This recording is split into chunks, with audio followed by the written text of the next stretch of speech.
दिसला की अनेकांची पहिली प्रतिक्रिया भीतीची असते. अनेकदा अज्ञानामुळे सापाला ठार मारले जाते. मात्र सर्प ही निसर्ग साखळीतील अत्यंत महत्त्वाचा घटक असून त्याचे संवर्धन करणे ही प्रत्येकाची जबाबदारी आहे.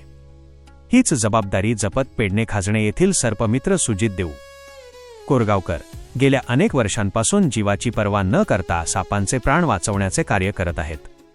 अलीकडेच पाडलोस येथील केणीवाडा परिसरात नारायण सातार्डेकर यांच्या घरातील लाकडाच्या ढिगाऱ्यात 3.5 ते 4 फुटांचा इंडियन कोब्रा आढळून आला.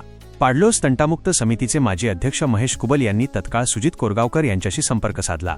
त्यांनी घटनास्थळी धाव घेत अत्यंत शिताफीने आणि सुरक्षित पद्धतीने नागाला पकडून त्याला त्याच्या नैसर्गिक अधिवासात सुखरूप सोडले. त्यामुळे एका विषारी सापाचे प्राण वाचले आणि ग्रामस्थांनाही मोठा दिलासा मिळाला. सुजित कोरगावकर यांनी आजपर्यंत केवळ पाडलोस गावातच विविध जातींचे 6 साप सुरक्षितपणे पकडून जंगलात सोडले आहेत. तर पेडणे तालुका आणि सावंतवाडी मिळून सुमारे 600हून अधिक सापांचे रेस्क्यू करून त्यांना नैसर्गिक अधिवासात सोडण्याचा उल्लेखनीय विक्रम त्यांनी केला आहे.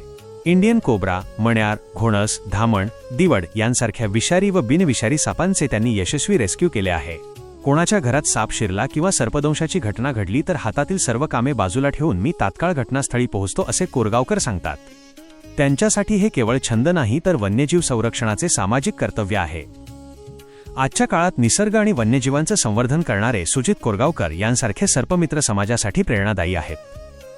भीतीऐवजी जागरूकता आणि हिंसेऐवजी संवर्धनाचा संदेश देत ते निसर्गाशी मैत्री करण्याचे महत्त्व प्रत्येकापर्यंत पोहोचवत आहेत. साप दिसला तर मारू नका. सर्पमित्राला बोलवा, जीव वाचवा आणि निसर्गाचे रक्षण करा.